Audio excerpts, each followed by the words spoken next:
My dear students, good morning.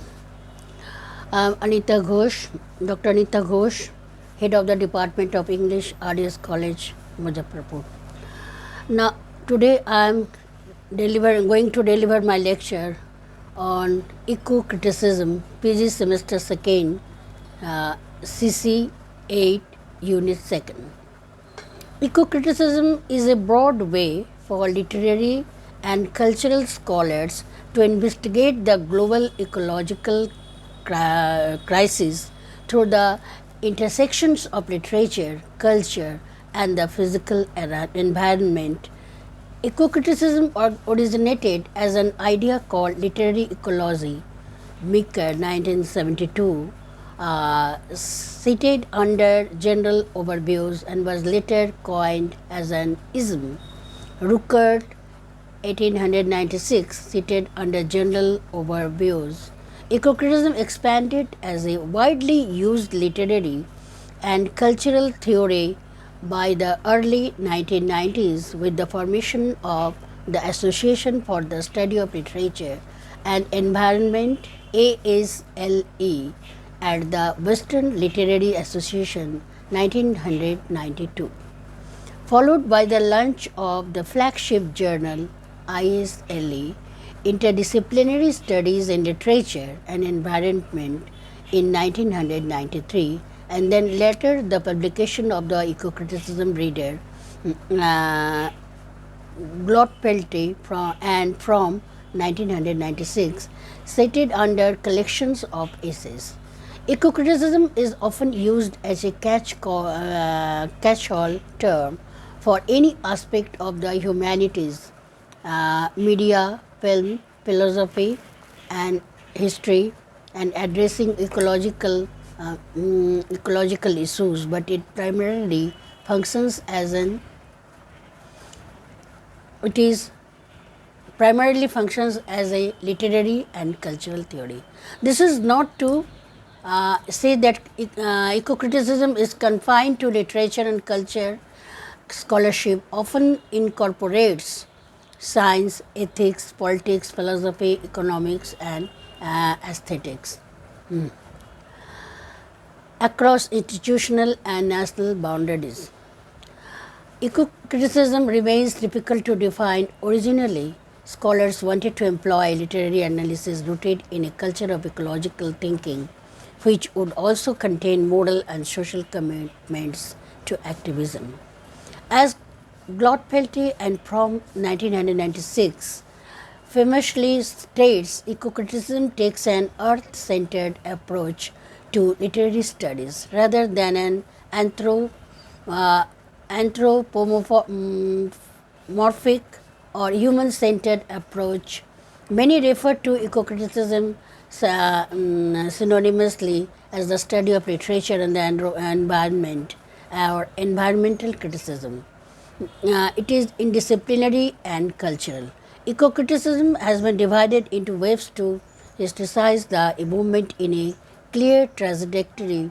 The first wave of eco-criticism tended to take a historicized approach to nature, often overlooking more political and theoretical dimensions and tending toward a celebrity approach of wilderness and nature writing. Eco-criticism expanded into a second wave, offering a new way of approaching literary analysis by, for example, theorizing or deconstructing human-centered scholarship in eco-studies, imperialism, and ecological degradation, agency for animals and plants, gender and race as ecological concepts and problems of scale. The third wave advocates for a global understanding of eco-critical practice through issues like global warming. It combines elements from the first and second waves, but aims to move beyond Anglo-American prominence. There are currently hundreds of books and thousands of articles and chapters written about eco-criticism. Here it looks at some of the pioneering work in eco-criticism as well as some of the most The read work introducing the subject Meeker, 1972, presenting comedy and tragedy as ecological concepts, connects literary and environmental studies as a cohesive field of study.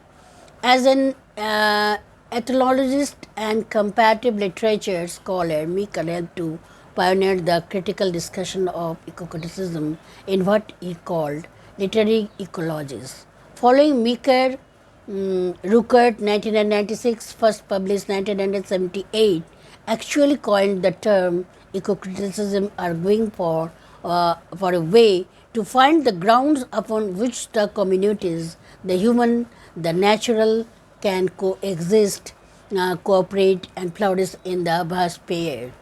Love 1996 builds on the work of the Meeker and Ruckert by essentially anticipating the exploitation and need for eco-criticism in just a few years. Eco-criticism as a literary and cultural theory significantly expanded in the 1990s, paralleling other forms of literary and cultural theory such as post-colonialism and critical race studies, largely due to the publication of Glot Pelty and from 1996 under collection of essays. The first edited collection of essays, an anthology to introduce a comprehensive critical outline of eco-criticism. Well, 1995, another critically dense and time study outlines the trajectory of American criticism by way of Henry Devil Thoreau as a central figure. Carey's and Semmel's 1998 set it under collection of essays which expanded studies in race and class as well as eco-critical history, followed both Glot Peltian from 1996 and Boyle 1995, Phillips 2003.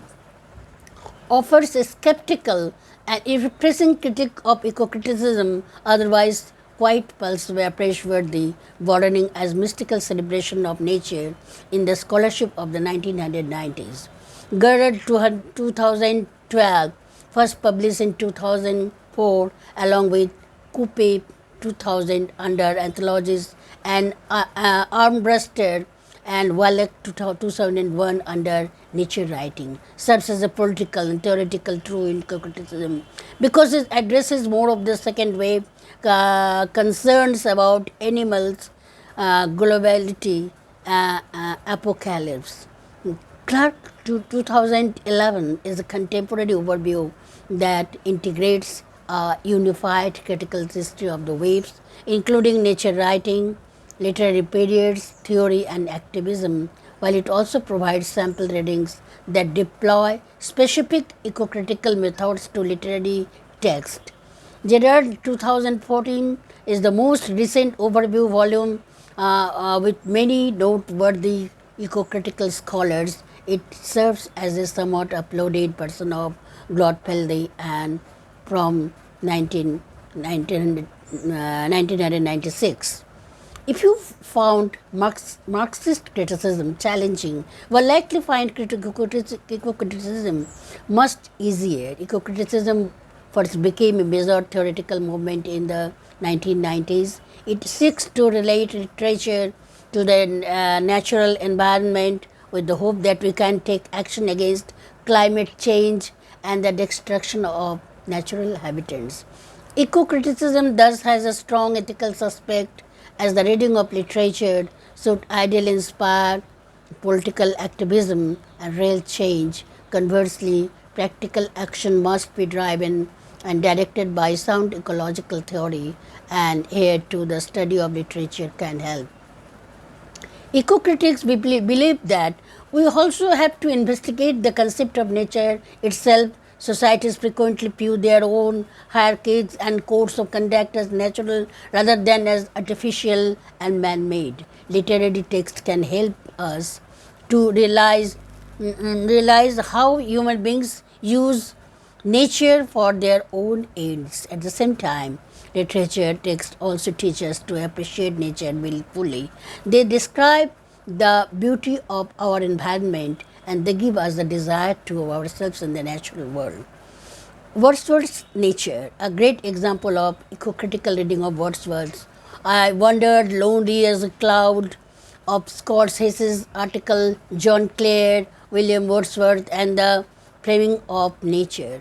Hayes argues that Wordsworth treats the daffodils like a photo on a postcard. Wordsworth doesn't involve himself in nature. Instead, he looks at nature from afar like a cloud, leaves as soon as he has had his fill. In other words, Wordsworth acts like the tourist who comes by one and snaps a quick picture before moving on.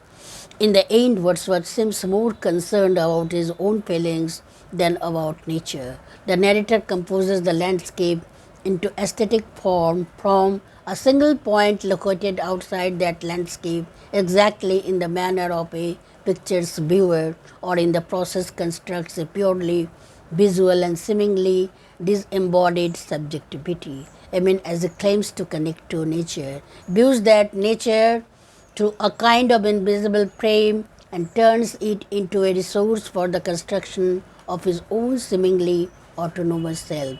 Just like some early readers complained that Wordsworth seemed a big egoistic in his desire to experience the sublime. So Hayes finds Wordsworth guilty of using nature to construct his own identity. Here, Hayes concludes that by framing the scene as a moment of nature at its best beautiful, restorative, sublime, Wordsworth is being too selective in his representation of the environment. In fact, here compares Wordsworth's attitude to way American treasure, that their national park as perfect and pristine natural places, while caring less about the degradation of nature anywhere else. Yet this is fair to Wordsworth, should be mentioned.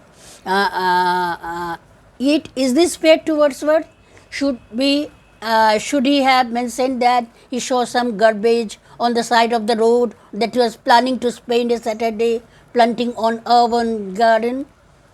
With an theoretical approach, there is also a danger that we misrepresent in text in order to further our own agenda. In this case, it might be pointed out that Wordsworth is at pains to describe the communion he has with nature. He is not simply a solitary observer watching from a distance. The personification of the flowers suggests a kind of kinship between people and nature, as Ralph Pite points out. In Wordsworth's work, the natural world is always a social, both in itself and in its relation to man. Consequently, nature doesn't offer us escape from other people so much as express an alternative mode of relating to them. From this perspective, Wordsworth sees nature as a teacher, a friend, and a mirror of what it means to be human, and yet it also respects nature's independence, the distance and difference between human and then environment. It's not easy to tell which view is correct. Is Wordsworth selfish or not? Even if we can't offer a definite answer, the eco-critical perspective sampled here demonstrate that Wordsworth's poem is more relevant than ever.